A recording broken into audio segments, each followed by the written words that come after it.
Hi guys!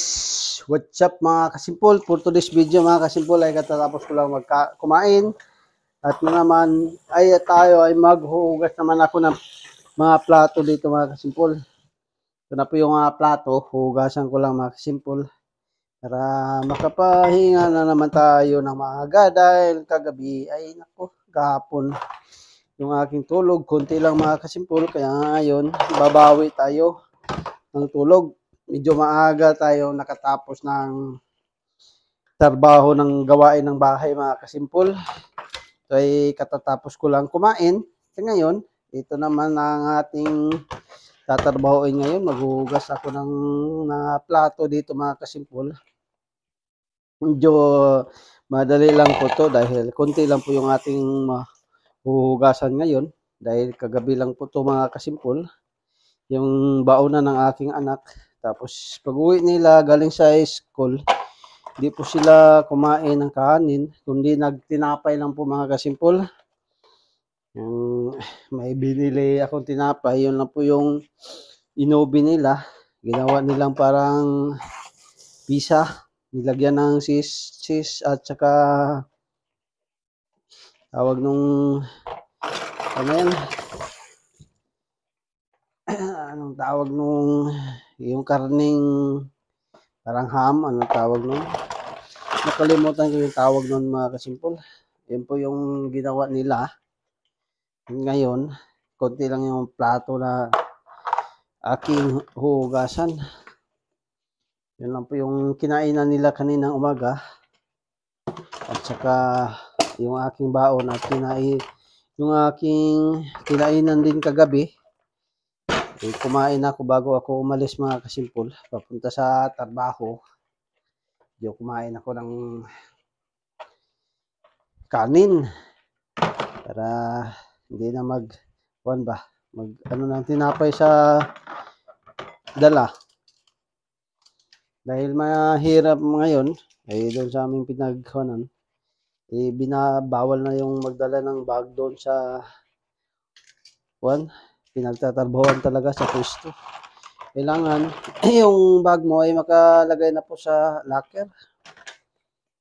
Mahirap na lalo na tag-init pa ngayon, pero pag tag-summer naman, pwede dahil ilalagay mo na lang sa pantalon, pwede lang. Yung may bulsa, yung malaking bulsa yung pantalon.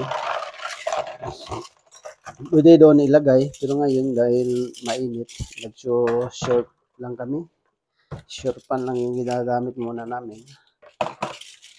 Sobrang init po talaga sa loob.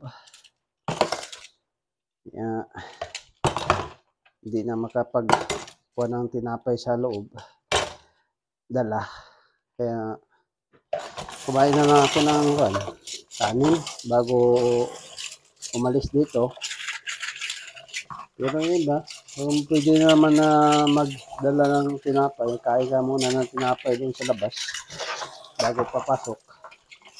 Pag yung maano ako sa gising, mahuli, yung wala na akong oras pag gising mga kasimpol, kung masarap ba matulog ba. Yun, ay magbili lang ako ng tinapay sa 7-Eleven.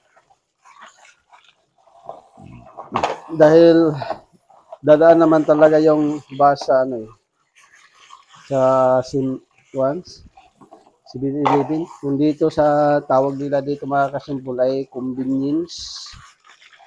Ayan, kahit ano po yung na yan, convenience na yung tawag nila dito. Yung 7-Eleven, ayan, convenience yun.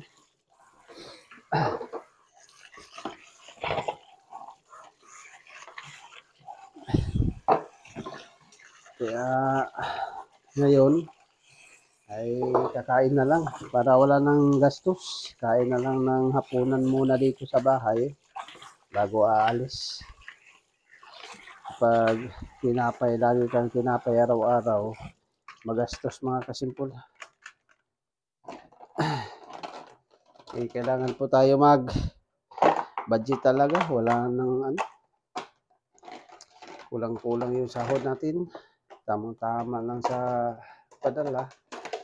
Ang dami pang obligasyon natin dito. Marami pa lang babayaran. Bayad ka pa ng ilaw. Ay sus, naku. Yung sahod ngayon ay walang natira mga kasimpol. Kulang pa. Ano lang yung nasahod ngayon. Ay konti lang dahil mataas po yung walang pa. Isang linggo kami walang pasok noon. Konti lang yung aming nasahod.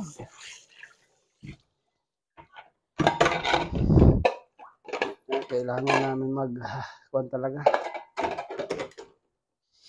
Budget ka talaga. Ayan. Yun na mga kasimpol. At tapos na po ako naghuhugas ng ating plato. Maraming salamat po sa inyong lahat. Bye!